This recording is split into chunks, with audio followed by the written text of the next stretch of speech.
গরমকালে যখন মুখে অরুচি হয়ে যাবে, কোনো কিছু খেতে ভালো লাগবে না, এইভাবে একবার কুমড়োর ভর্তা বানান। ১ থালা ভাত সাবার করে দেবেন, কথা দিচ্ছি।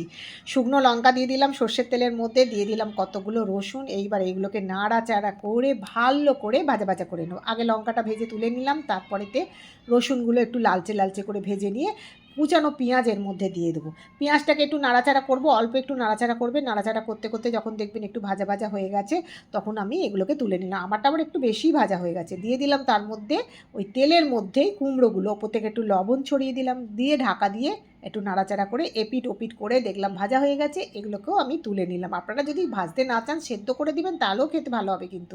এইবার ভর্তার মাখামাখি লবণের সঙ্গে লঙ্কাটাকে চটকে তার সঙ্গে রসুনগুলোকেও চটকে নিলাম।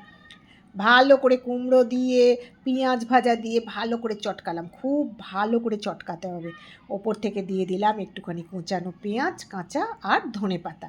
সেটা দেওয়ার পরও এই মিক্সিং ব্যাপারটা কিন্তু আসল। ভালো করে যখন চটকানো হয়ে গেল, ওপর থেকে লেবু। অসাধারণ চটপটা খেতে হয়। একবার অন্তত করে দেখবেন। ১ থালা ভাত এটা দিয়েই পুরো সাবার করে দেবেন। মাখতে, মাখতেই আমার জিভে জল চলে আসছে। এইবার রেডি করে নিয়েছি। ওপর থেকে ওই যে ভাজা তেলটা ছিল, অল্প একটু ছড়িয়ে দিলাম। আর সঙ্গে একটা কাঁচা লঙ্কাও নিয়েছি যদি লাগে, যদিও আমি কম ঝাল খাই, কিন্তু আর লাগবে বলে মনে হচ্ছে না। অসাধারণ খেতে হয়েছে, একবার চটপট বানিয়ে ফেলুন।